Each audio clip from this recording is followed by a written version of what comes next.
Hey guys, and welcome to another First Impressions video, the video game series in which we look at a recently released game and I give you my first thoughts and impressions on it. Today we're looking at Aeterna Noctis, which is a Metroidvania style game with hack and slash and platforming properties. First impressions are it's really bloody good, but there are a couple of issues that I want to address, mainly with the starting screen and options menu. And then we'll look at some of the customization that you can do with the characters and the actual gameplay itself. So, let's not waste any of that precious time of yours. Let's jump straight into the options and see what's going on. Alright then, so it is worth mentioning that you can play this game with a keyboard and mouse, but it would probably be better off if you were to play it with a controller.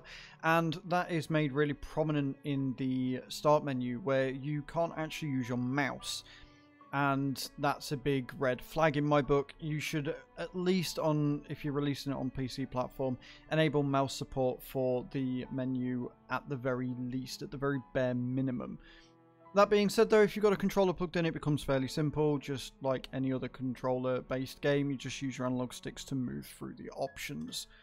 The options themselves are pretty well fleshed out. There's a fair few options here. You've got smooth control, show damage, vibration, subtitles, and language in your game options. Your graphics options could be a bit better. Definition basically is your quality settings, and it starts it at balanced. I've knocked it all the way up to high quality. This game runs beautifully, I might add. It runs really, really well.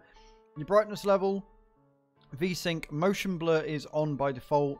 Anti-aliasing on or off, that's your only options. It would be nice if they had some more customization available there.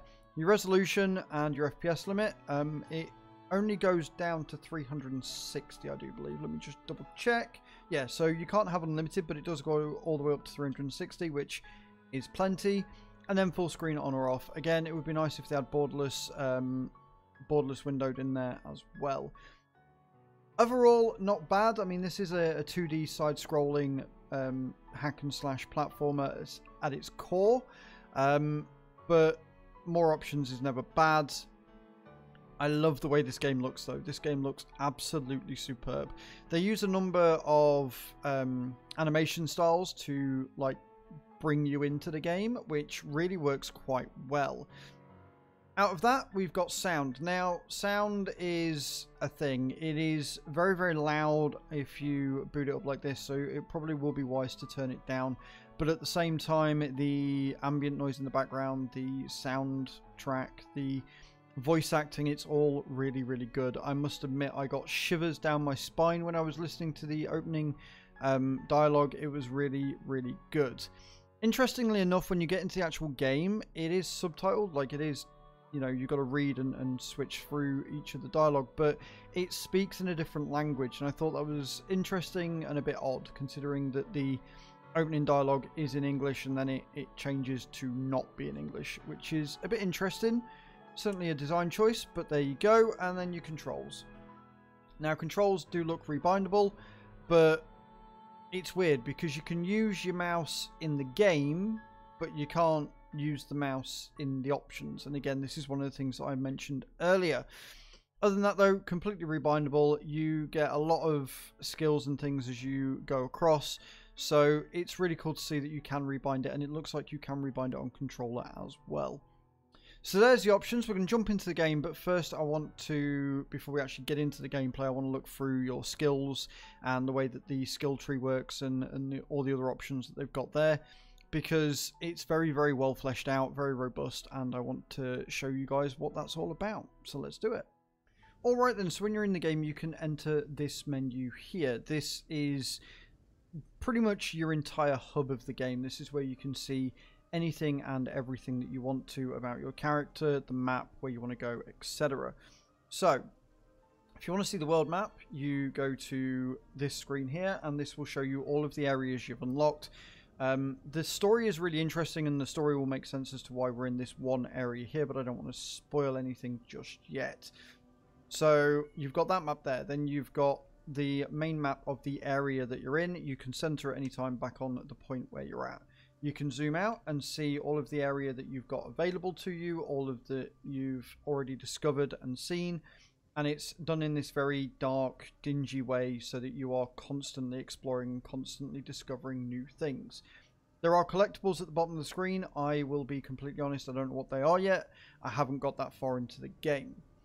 Now, if we press LB here, you can see we've got gems and other things. So I've actually left one of the skill points unused so I could show you how this works. You've got your base point here, which is where you start from. This is just you as an undead sort of darkness king is what you start on. And you can increase your critical damage, and then you can go down this tree and just continually unlock more things, and you gain more skills and stuff. They seem fairly arbitrary. There doesn't seem anything overly exciting just yet for this screen. That doesn't mean that you can't unlock new abilities and stuff any other way, because you can. There's a number of different layers to the game of how it allows you to discover and progress, which is really, really cool. We're actually going to unlock the critical strike chunks, because critical strike for the win. You've got how many you've got left on the right, and how many you've used on the left. And then as you go through, as you can see, there is a lot you can unlock here. You can't go further than the lock though, which is a bit of a shame. It'd be nice if you could like look all the way up and stuff, but it really doesn't let you do that unless you zoom out like a smart person. So as you can see, it's got your character here. You've got all your different trees with different abilities and stuff going on. It's a really pretty way of doing it as well. Like, it looks very, very nice. It reminds me a lot of the PoE skill tree, just in a much more simplified way. Then you've got gems. I don't entirely know what these are yet. It hasn't explained that yet, so I'm assuming we've got a lot to do here. It doesn't look like I've got any gems available, so that's a screen that we're going to have to unlock later on. Then you've got your collections here. Again, more things that the game hasn't really explained or expanded upon just yet. We are very, very early in, but it gives you a good idea that you have got a lot that you can unlock with this game, and a lot of reason to go and really explore everything. Then you've got your collections, which again I haven't unlocked anything for.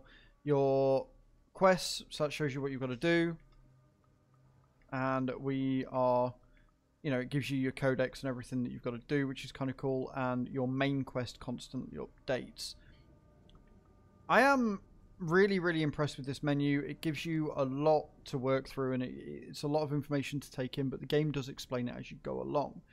Now, that's all it for this screen. I'm going to continue explaining about your abilities and stuff, but I want to show you some gameplay. So we're going to jump into the gameplay and see what that's all about, and see how it plays, and whether this is something that you're going to enjoy. Alright then, so we're now in the game. As you can see, this game looks really stunning. It looks very crisp, very clear.